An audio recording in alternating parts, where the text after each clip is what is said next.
datang kembali di VCast Veterinary Podcast. Bersama saya Amanda Sabina Maharani selaku IMAKAI Ambassador 2025 yang akan menemani kalian sepanjang podcast ini.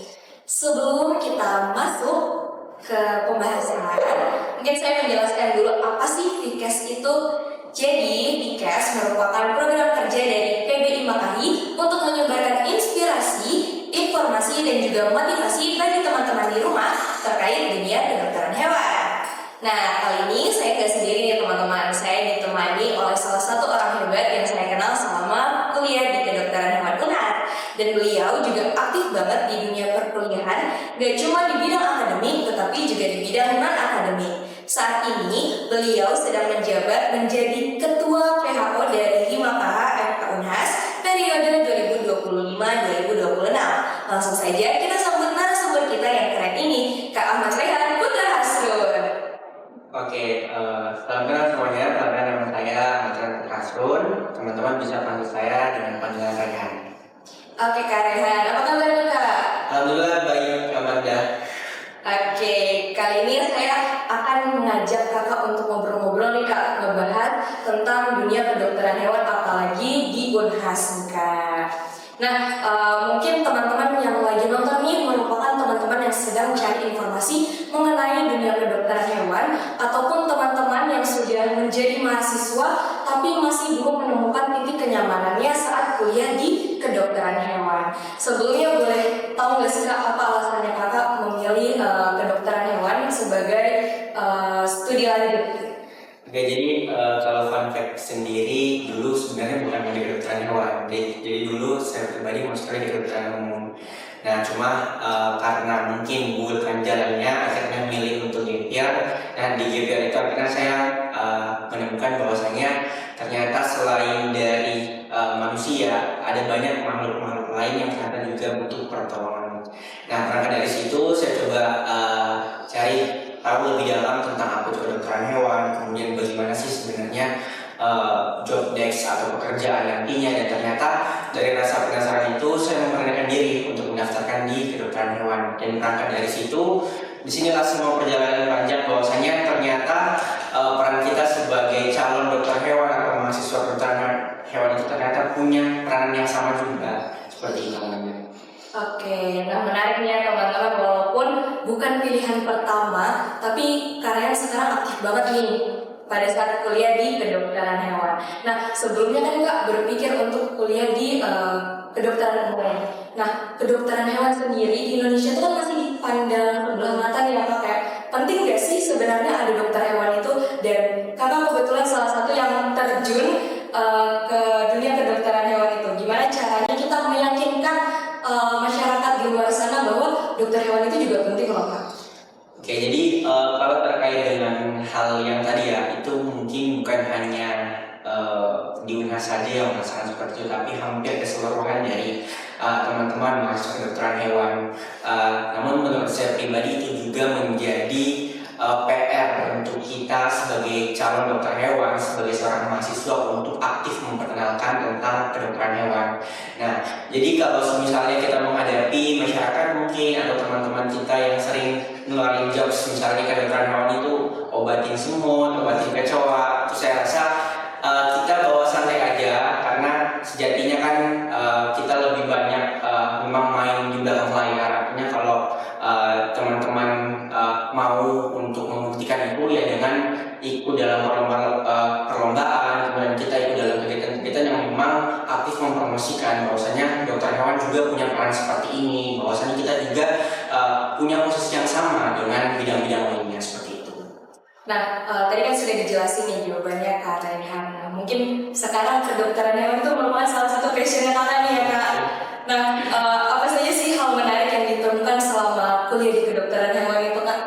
Oke, satu hal yang menarik menurut saya karena kita harus mencoba menguasai untuk banyak anatomi dari hewan-hewan. Karena kan mungkin kalau manusia kita cuma kuasai satu, kalau di kedokteran hewan kita dituntut untuk bisa paling tidak mengetahui lah perbandingan antara jenis-jenis hewan. Dan ternyata saya pribadi semakin lama di kedokteran hewan itu semakin banyak rasa tidak tahunya, karena semakin naik semester itu malah kita dipacu untuk bisa menguasai materi-materi yang lebih dalam, lebih banyak. Jadi itu juga hal-hal menarik karena tentu saja kalau di kedokteran hewan kita ibaratnya sering berinteraksi langsung dengan hewan. Kemudian kita juga punya banyak kegiatan-kegiatan dari kampus seperti magang, yang mana kalau magang itu kan kita bisa hands-on langsung dengan hewan. Kita bisa melihat bagaimana sih peran dokter hewan di lapangan. Jadi itu yang menurut saya cukup menarik di kedokteran hewan.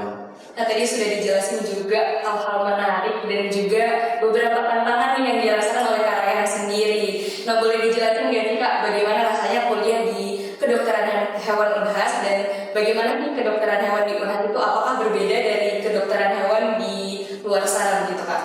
Oke, kalau sependek pengetahuan saya, kalau kita kuliah di kedokteran hewan kan beberapa kampus itu ada beberapa yang kurikulumnya cukup beda dengan Unhas. Cuma kalau sejauh ini ya selama 7 semester menempuh perkuliahan di kedokteran hewan Unhas, rasanya penuh tantangan, ada suka ada duka, kemudian kita juga dituntut untuk bisa menguasai banyak hal-hal baru, kemudian ada banyak perubahan-perubahan dari tahun ke tahun, dimana kan program studi kita ini terus mengadopsi perubahan-perubahan tersebut agar nantinya semakin bagus. Nah, kemudian terkait dengan kuliah di kedokteran hewan Unhas itu, ini hal yang sangat menarik ya teman-teman, karena di kedokteran hewan Unhas itu sendiri kan merupakan universitas untuk Hasanuddin sendiri untuk tingkat Indonesia Timurnya, dan meskipun kita masih tergolong masih muda ya dibanding dengan beberapa universitas lainnya, tetapi kita didorong untuk terus menghasilkan prestasi, dan selain itu juga dari program studi itu selalu memberikan support full untuk kegiatan-kegiatan kemahasiswaan seperti itu. Oke, nah tadi kan sempat disinggung tentang kegiatan kemahasiswaan dan juga prodi itu menekan tentang prestasi nih teman-teman. Boleh tahu nggak Kak, seberapa penting sih organisasi dan juga kegiatan kemahasiswaan bagi kami sebagai mahasiswa kedokteran hewan? Kan kedokteran itu kuliahnya sibuk ya Kak gitu. Oke, kalau menurut saya pribadi, organisasi itu penting untuk kita mengaplikasikan hal-hal yang memang tidak pernah kita dapatkan di perkuliahan. Karena kalau mungkin kita kuliah, kita kan dapat teorinya. Cuma sebagai seorang mahasiswa, bagaimana sih cara kita untuk bisa menyampaikan teori ini? Dan untuk menyampaikan teori yang kita ketahui, kan terkadang kita sebagai mahasiswa kedokteran hewan, ketika ketemu dengan masyarakat umum, ditanya, oh ini mahasiswa kedokteran hewan, coba dong kucing saya seperti ini. Nah, tentu untuk menyampaikan hal-hal yang kita ketahui butuh skill-skill tertentu seperti komunikasi, dan itu yang kita dapatkan di organisasi. Menurut saya organisasi itu punya peranan yang penting, karena bagi saya sendiri saya merasakan sekali ketika saya masuk menjadi mahasiswa baru, kemudian saya bergabung di beberapa organisasi, itu yang membentuk saya menjadi pribadi saya yang seperti saat ini. Sedangkan untuk kegiatan kemahasiswaan sendiri, kita punya 3 kriteria perguruan tinggi, dan saya rasa kriteria perguruan tinggi itu bisa kita terapkan dalam kegiatan kemahasiswaan, di mana kita dituntut untuk bisa berdampak, untuk bisa memberikan dampak nyata kita kepada masyarakat. Nah, melalui kegiatan kemahasiswaan ini ada banyak macam kegiatan kemahasiswaan yang telah disediakan oleh Kemendikti, dan itu yang saya rasa sangat penting karena kita bisa mengeksplor hal-hal yang sangat jarang kita dapatkan di bangku perkuliahan seperti itu. Oke, nah kan sekarang Kakak lagi menjabat sebagai Ketua Pengurus Harian Organisasi Himpunan Mahasiswa Kedokteran Hewan nih Kak. Boleh dijelasin nggak sih Kak, perannya HIMAKH di kedokteran hewan itu apa, dan peran-perannya untuk masyarakat itu ke depannya bagaimana? Oke, jadi kalau peran HIMAKH sendiri di kepengurusan tahun ini kami mencoba untuk menghadirkan kepengurusan yang sedikit berbeda di tahun-tahun sebelumnya, di mana kalau di tahun-tahun sebelumnya kita memang mengevaluasi beberapa program-program yang sifatnya sudah cukup ketinggalan lah dibanding program-program lainnya. Dan dari situ kita melahirkan program-program yang memang memberikan dampak yang nyata. Artinya kami melihat kebutuhan dari mahasiswa-mahasiswa saat ini, di mana ada kurikulum baru, teman-teman dituntut untuk bisa aktif pada kegiatan kepanitiaan melalui MKPK. Dan itu yang coba kami sinergikan, bagaimana HIMAKH bisa menghadirkan program yang memang berdampak. Nah, selain itu juga untuk memberikan dampak nyata kepada masyarakat, kami melalui beberapa bidang seperti pengabdian masyarakat. Kami melakukan pengabdian beberapa kali, kemudian kami juga melakukan pemetaan terhadap masalah-masalah yang akhir-akhir ini cukup sering muncul di lingkungan kita. Mulai dari situ kami mengkaji. Nah, dari hasil kajian itulah melalui Departemen Kasrat kami mencoba untuk menghadirkan opini, untuk melihat dan memberikan wawasan kepada masyarakat bahwasanya ternyata selain daripada isu kesehatan manusia, ternyata kesehatan pada sektor hewan juga itu ternyata punya peranan yang cukup panjang seperti itu. Jadi bisa dikutip kalau misalnya kita sebagai mahasiswa itu gak cuma berperan penting dalam lingkungan hewan ya Kak, bisa juga berdampak untuk masyarakat. Nah sebelumnya ini kan Kakak juga aktif nih di dalam organisasi nasional nih. Beliau menjabat sebagai anggota kajian strategis di PBI Makahi pada tahun 2023 sampai tahun 2025 kemarin ya Kak. Dan sekarang menjadi ketua pengurus harian organisasi Himakah. Nah, apa saja sih Kak tantangannya Kakak sebagai mahasiswa kedokteran hewan yang sibuk banget nih kelihatannya, dan juga bagaimana tips-tipsnya untuk menjalin komunikasi yang baik bersama anggota? Oke, kalau memang tantangan yang kita berbicara tantangan, setiap hal yang kita ambil tentu harus ada hal yang dikorbankan, karena menurut saya kita bukan robot, artinya kita tidak bisa menjalankan keseluruhan aktivitas kita selama 24 jam. Makanya ketika kita mencoba memberanikan diri kita untuk keluar dari zona nyaman, untuk mengambil banyak hal-hal, tentu ada hal-hal lain yang harus kita korbankan, dan itu yang menjadi tantangan saya ketika kemarin cukup lumayan aktif di beberapa organisasi, di mana untuk yang PBI Makahi sendiri kan kita seringkali ada beberapa kegiatan yang harus keluar, dan tentu saja ketika ada kegiatan yang harus keluar, tentu itu kan di jam perkuliahan, di jadwal perkuliahan, dan tentu saja kita mendapatkan dukungan dari program studi sehingga kita diberi izin. Nah, namun izin itu bukan berarti kita tidak ikut kuliah, artinya kita harus mengganti dan mengejar ketertinggalan kita terhadap materi-materi yang ada. Itu tantangan yang pertama.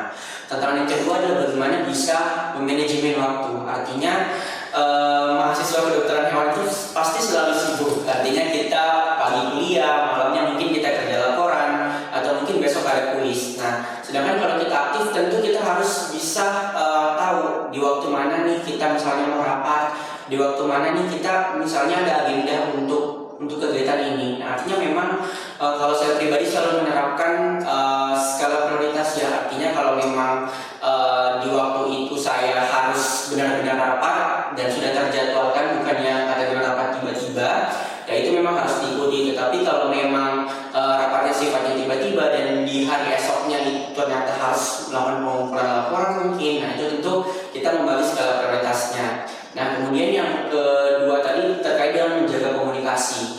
Nah, kalau menjaga komunikasi sebenarnya kuncinya satu, kita harus percaya dengan rekan kita. Artinya saya pribadi juga kan selalu mendelegasikan beberapa bagian-bagian atau pekerjaan saya yang memang tidak bisa saya take over secara keseluruhan.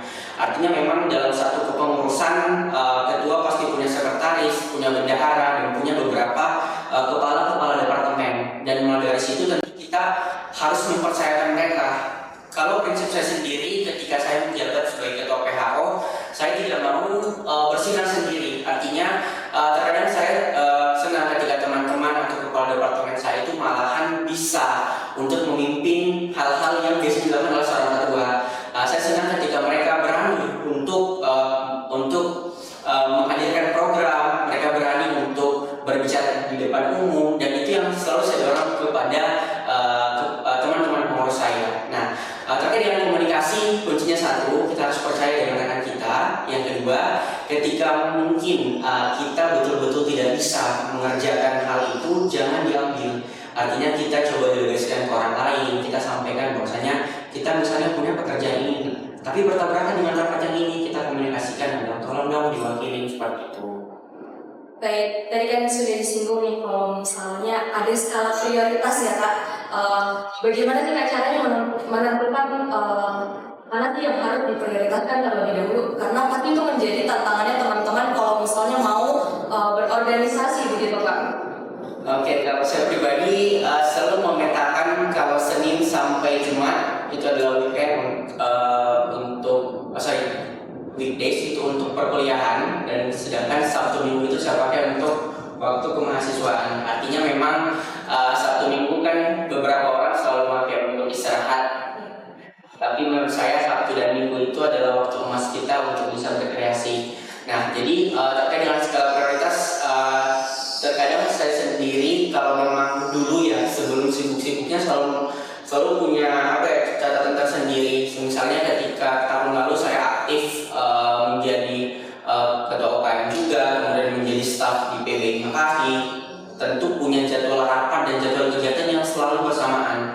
Makanya saya selalu punya catatan kecil atau alarm pengingat lah, namanya manusia kita selalu lupa terkait dengan kegiatan-kegiatan yang akan dilakukan besok atau yang akan kita kerjakan. Jadi itu yang membantu saya untuk mengingat kembali bahwasanya besok misalnya saya harus hadir di kegiatan ini, besok ternyata ada rapat ini, besok ternyata ada pengumpulan tugas ini. Dan terkait dengan manajemen waktu, kuncinya jangan pernah menunda sebenarnya. Karena kalau kita menunda hal-hal misalnya kita punya waktu kosong di hari ini, kita pakai betul-betul untuk istirahat, ternyata besok itu ada banyak hal-hal lain yang menunggu kita. Jadi sebisa mungkin kita kerjakan sedikit-sedikit. Ibaratnya kalau kita berenang, kita pelan-pelan yang penting sampai. Karena kalau saya pribadi, kalau kita sering menunda-nunda hal-hal yang kita anggap sepele, jatuhnya nanti kita akan pusing di akhir. Makanya kalau bisa ada kalanya kalau kita sudah terlalu over untuk melakukan sesuatu, kita istirahat. Habis itu ketika mood sudah bagus lagi, ya kita lanjut lagi sebisa mungkin, semaksimal mungkin, seperti itu. Baik, kan tadi kakak juga menjelaskan nih kalau misalnya kakak tetap memprioritaskan perkuliahannya nih, baik akademiknya.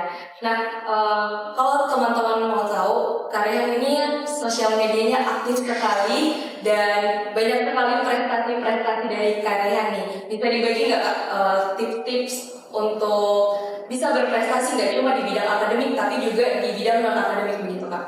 Oke, jadi sebenarnya kuncinya sih yaitu teman-teman harus berani keluar dulu dari zona nyaman. Artinya memang ini juga banyak yang menjadi permasalahan di mahasiswa, karena kita takut ketika kita mau memulai dengan hal yang baru, selalu ada kata takut untuk mencoba, takut untuk gagal, takut untuk berbicara di depan umum. Dan ketika kita termakan dengan rasa takut itu, tentu kita tidak akan bisa berkembang. Dulu ketika saya menjadi mahasiswa baru, pertama kali saya mengikuti lomba, saya itu adalah PKM, di mana PKM itu saya langsung berhadapan dengan senior gabung dalam satu tim, dengan notabene kami harus belajar tentang hukum lagi, dan itu menjadi tantangan tersendiri saya, bagaimana saya bisa menghadapi rasa takut ini, bagaimana saya bisa berbicara di depan umum, mempresentasikan, dan itu yang menjadi modal saya. Nah, ketika teman-teman sudah bisa menghadapi rasa takut teman-teman, teman-teman sudah bisa mengontrol emosi teman-teman sudah bisa manajemen waktunya teman-teman, secara tidak langsung teman-teman itu akan terpancing ke rasa semangatnya untuk mengikuti lomba. Karena jujur kalau di prodi sendiri kita kan sangat disupport ya, apalagi kalau hanya untuk masalah lomba, kemudian dari fakultas juga kita selalu mendapatkan reward, dan saya rasa rewardnya itu lumayan cukup lah untuk kita. Kalau kita ikut lomba dengan harga pendaftaran yang segini, kita dapat lomba rewardnya seperti ini. Nah, selain itu juga kuncinya sih kalau saya kenapa mau ikut kegiatan-kegiatan seperti itu, karena CV-nya biar banyak saja isinya. Karena kalau prinsip saya kalau CV kosong kan agak aneh, nanti ditanya selama kuliah bikin apa saja. Ya, makanya selama kuliah saya mencoba untuk bagaimana saya bisa agar nantinya pas lulus CV saya itu sudah terrapi, sudah penuh lah, biar nantinya ketika saya mungkin amin jadi dokter hewan, saya punya cerita kalau ternyata dulu saya pernah ikut lomba ini, ternyata saya pernah menjadi delegasi di kegiatan ini, seperti itu saja sih. Biar bervariasi ya CV-nya. Gimana sih Kak caranya menumbuhkan rasa percaya diri? Kadang tuh kayak udah melawan rasa takut tapi kayak aduh malu deh gitu. Kalau saya sih terkait percaya diri kuncinya, kalau saya pribadi yang selalu saya terapkan bahwasanya tidak ada orang yang pernah salah, tidak ada orang yang pernah ibaratnya tidak ada orang yang lahir langsung sukses. Artinya memang ketika kita mau melakukan sesuatu itu dimulai dari kita sendiri. Kalau memang kita rasa diri kita kurang, ya masa kita mau kurang terus. Kalau kita rasa diri kita kurang di sini, menurut saya tantangan kita untuk mencoba mencari cara agar kekurangan kita ini tidak kurang-kurang amat. Artinya itu yang juga menjadi menjadi daya jual kita nantinya. Kalau kita sudah percaya diri, mau apapun itu, saya yakin itu pasti bisa. Jadi kuncinya kita harus mulai perlahan saja dulu, jangan langsung mau di tangga di atas. Kita bertahap saja dulu, berproses, tapi pasti artinya teman-teman harus mengenal dulu potensi teman-teman di mana, kemudian teman-teman ini kekurangannya di mana. Misalnya kalau kita kurang untuk percaya diri atau kurang untuk bicara di depan umum, cobalah ikut kelas-kelas cara berbicara di depan umum, public speaking dan sebagainya. Itu akan membantu teman-teman untuk bisa percaya diri lagi. Intinya tuh ada kemauan dari dalam diri ya Kak. Nah kan tadi sudah dijelaskan perjuangannya Kakak, perjalanannya Kakak. Ada nggak Kak pengalaman-pengalaman yang belum Kakak ceritakan tapi menurut Kakak ini semua orang harus tahu deh pengalaman yang kayak gini tuh berharga banget buat mahasiswa kedokteran hewan. Oke, kalau sejauh ini ya pengalaman yang paling berharga yang saya rasakan dari keseluruhan aktivitas yang pernah saya ikuti itu adalah pengabdian. Karena ini juga menjadi hal yang menarik karena tahun ini sebenarnya kan kita dari himpunan sendiri mengikuti perlombaan ya. Artinya ini juga menjadi pencapaian terbesar di kepengurusan tahun ini karena alhamdulillah kita bisa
itu sangat butuh sekali dokter hewan, khususnya peternak seperti itu. Jadi dari pengabdian itu kita bisa berpikir bagaimana kita tahu kondisi lingkungan kalau misalnya kita tidak turun langsung ke lapangan begitu ya Kak. Nah dari kesibukannya Kakak nih mungkin dari semester 1 sampai semester 7 saat ini pernah nggak Kak ngerasa jenuh kayak sibuk banget, banyak banget nih tugasnya, gimana sih Kak caranya mengembalikan motivasi belajar dan juga bagaimana mengembalikan motivasi untuk terus berorganisasi dan juga berprestasi dalam bidang non akademik itu Kak. Oke, kalau saya pribadi sebenarnya ya namanya manusia ya, kadang kita tidak bisa hidup 24 jam dengan kondisi emosional yang bagus. Terkadang kita di lingkungan ketemu dengan orang-orang yang malah mempengaruhi mood kita, mempengaruhi kondisi pikiran kita, dan kemudian ketika kita banyak pikiran, apalagi kalau misalnya kita lagi padat-padatnya itu, misalnya ada deadline seperti ini, terus di satu sisi kita juga ada deadline seperti itu kan lumayan cukup menguras pikiran. Cuma kalau menurut saya jenuh tidak masalah ya teman-teman, artinya itu juga merupakan proses kita untuk bertumbuh, proses kita untuk dewasa. Artinya kita membutuhkan fase di mana kita perlu istirahat. Karena kita bukan robot, artinya kita 24 jam itu tidak bisa kita maksimalkan untuk terus bekerja. Jadi kalau saya ketika saya jenuh, makanya di Instagram saya itu saya selalu membuat rekapan-rekapan per kegiatan, atau saya selalu merangkum kegiatan-kegiatan yang pernah saya lakukan, yang pernah saya lewati. Jadi ketika saya sampai di tahap yang memang sudah betul-betul tidak mau ngapa-ngapain, hanya mau tidur, nonton, dan kemudian saya rasa ini sudah merusak ibaratnya ya, karena ada banyak hal yang bisa kita kerjakan. Ya saya melihat kembali perjalanan saya ternyata sudah sejauh ini, dan kalau saya stop di situ akan sia-sia semua hal yang sudah saya bangun. Dan ketika kalau misalnya memang kita di hari itu moodnya sudah tidak bagus, ya istirahat, tidur, makan makanan kesukaan, nonton film-film kesukaan kita, atau sekedar scrolling TikTok untuk dapat sensasi humor. Itu saya rasa itu hal yang paling sederhana tapi punya makna yang besar untuk keberlangsungan hidup seperti itu. Berarti jenuh itu hal yang normal ya Kak, dan mencari kebahagiaan diri sendiri itu juga sebenarnya nggak apa-apa teman-teman, asalkan nggak terlalu lama waktunya hingga membuang-buang waktu seperti itu. Nah Kak, kira-kira kedepannya nih setelah lulus menjadi dokter hewan, sudah ada target belum Kak mau menempuh karir di bidang apa? Karena kalau kita lihat nih teman-teman, Instagramnya kalian tuh banyak sekali kegiatan-kegiatan yang diikuti seperti itu. Oke, kalau saya pribadi sih sebenarnya masih mau mengeksplorasi dulu ya tentang keseluruhan dari profesi dokter hewan. Cuma karena saya basicnya sangat tertarik dengan hukum. Kenapa? Karena menurut saya kondisi hukum untuk hewan-hewan yang ada di Indonesia itu masih sangat minim. Yang pertama, yang kedua, terkadang ya kita masih sering menemukan kasus-kasus kekerasan pada hewan yang nyatanya mereka juga berjuang untuk hidup. Mereka juga berjuang untuk mencari makan, mereka juga punya hak untuk menghidupi anak-anaknya. Cuma bedanya mereka tidak bisa berbicara seperti kita. Mereka tidak bisa kerja untuk mendapatkan uang membeli makanan, dan itu yang saya rasa perlu kita sampaikan, perlu kita perjuangkan bahwasanya kita punya hak yang sama. Karena kita dihadirkan di dunia ini punya perannya masing-masing. Kita dihadirkan di dunia ini bukan karena tanpa alasan, tapi ada alasan-alasan tertentu. Nah, jadi kalau berbicara jangka panjangnya ya belum bisa ya. Saya belum dapat saya mau kemana. Tetapi kalau prinsip saya sendiri sejauh ini saya masih tertarik ya dengan hukum untuk kesejahteraan hewan. Bagaimana kita bisa memperjuangkan hak-hak mereka, bagaimana kita bisa mengedukasi kepada masyarakat bahwasanya anjing dan kucing ini punya hak juga untuk hidup, bagaimana kuda-kuda pekerja ini juga punya peran yang sama, bagaimana kita bisa mengedukasikan bahwasanya hewan itu juga bukan bukan alat untuk bekerja, hewan itu bukan alat untuk kita permainkan, untuk kita jadikan kontennya seperti itu. Wah, mulia sekali ya teman-teman. Kayak kita nih sebagai mahasiswa kedokteran hewan tuh juga memiliki pandangan nih terhadap lingkungan gitu teman-teman. Kayak hewan tuh juga punya hak yang sama untuk hidup, begitu ya Kak? Nah, terus Kak, bisa nggak dibagi nih tipsnya ke teman-teman? Mungkin ada yang mau mengikuti jejak Kakak untuk aktif berorganisasi dan juga aktif di bidang akademik. Untuk organisasi sendiri, kalau prinsip saya sebenarnya cari organisasi yang tidak toksik, artinya memang organisasi yang tidak mengganggu teman-teman, organisasi yang memang teman-teman butuhkan untuk pengembangan diri. Kalau misalnya organisasinya sudah melaksanakan rapat hingga berjam-jam, tidak memang pembahasannya sudah tidak masuk akal, kemudian teman-teman tidak nyaman untuk kerja di situ, berarti itu bukan wadah yang tepat untuk teman-teman. Karena memang ketika kita memilih untuk berorganisasi, artinya kita dituntut untuk bagaimana kita bisa bekerja sama dengan tim. Nah, ketika kita masuk ke dalam organisasi, artinya kita siap bertemu dengan banyak orang dengan bermacam karakter. Nah, ketika teman-teman sudah berani untuk menentang diri teman-teman, saya mau masuk organisasi ini, meskipun awalnya semangat ya on fire, tapi teman-teman harus menjaga semangat itu sampai selesai.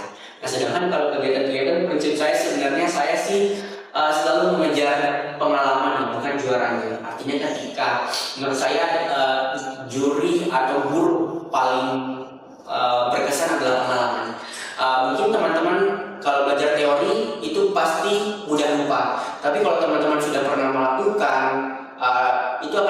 depan. Dan menurut saya ketika teman-teman mengikuti banyak kegiatan secara tidak langsung itu akan membentuk semangat teman-teman untuk terus-menerus mengikuti kegiatan. Karena saya sendiri pun pribadi merasakan di terakhir pertama kali saya mengikuti lomba itu mewakili PC Unhas ya, itu kalau nggak salah kegiatan interval di Udayana.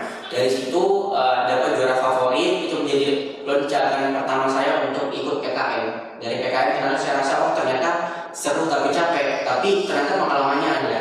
Nah dari situ mulai saya mencoba ikut kegiatan-kegiatan yang sama, dan ketika teman-teman sudah menemukan kalau saya ternyata tertarik di bidang ini, misalnya teman-teman tertarik untuk menulis, artinya teman-teman tingkatkan itu, teman-teman terus-menerus ikuti lomba-lomba yang memang berkaitan dengan passionnya teman-teman, seperti itu aja sih. Nah teman-teman, baik sekali pesan-pesan yang disampaikan oleh Kak Rehan mungkin bisa dicatat dan juga diterapkan di kehidupan sehari-hari ini. Nah Kak, terakhir nih, apa sih harapan Kakak untuk kedokteran hewan di Indonesia maupun di Unhas? Oke, kalau harapannya adalah semoga kedepannya nanti untuk kedokteran hewan kita bisa dianggap setara oleh masyarakat, kita tidak dianggap sebelah mata lagi, meskipun kita punya peranan yang hampir sama, tapi kita perlu menunjukkan di dunia luar atau khususnya di Indonesia bahwasanya kedokteran hewan juga itu ada. Nah, sedangkan kalau kedokteran hewan di Unhas sendiri harapannya ya semoga kita cepat-cepat bisa menjadi fakultas, dan juga semoga kedepannya baik dari program studi, dari lembaga-lembaga kemahasiswaan senantiasa terus berproses untuk menghadirkan program-program yang memang relevan dan sesuai dengan perkembangan zaman. Mungkin itu aja sih. Oke, luar biasa banget nih ya teman-teman, kita sudah mendengarkan pengalamannya Kak Rehan nih dari awal perjalanannya menjadi mahasiswa kedokteran sampai sekarang. Dan juga kita diajak untuk mengenal dunia kedokteran hewan, gak cuma di Indonesia tapi di Unhas juga banyak sekali pengalaman-pengalamannya ya Kak yang bisa diambil dan juga diterapkan di kehidupan sehari-hari. Perlu diingat juga teman-teman bahwa kita mahasiswa kedokteran hewan tuh gak cuma aktif di akademinya saja, tapi kita perlu turun langsung ke lapangan dan mengabdi kepada masyarakat. Nah, semoga obrolan ini bisa bermanfaat bagi teman-teman yang ada di rumah yang sedang mencari informasi mengenai kedokteran hewan. Mungkin kalau ada yang tertarik dengan dunia kesehatan dan juga suka sama hewan ya Kak, kedokteran hewan adalah pilihan yang tepat untuk kalian. Mungkin sekian Kak Rehan, terima kasih sudah meluangkan waktunya. Sukses terus ke depannya, semoga kegiatan-kegiatannya selalu lancar. Dan juga terakhir terima kasih untuk teman-teman dari UKM Karsa Kedokteran Hewan Universitas Hasanuddin yang telah berpartisipasi dalam pembuatan podcast ini. Sekian dari saya, pamit undur diri. Sampai jumpa di episode selanjutnya.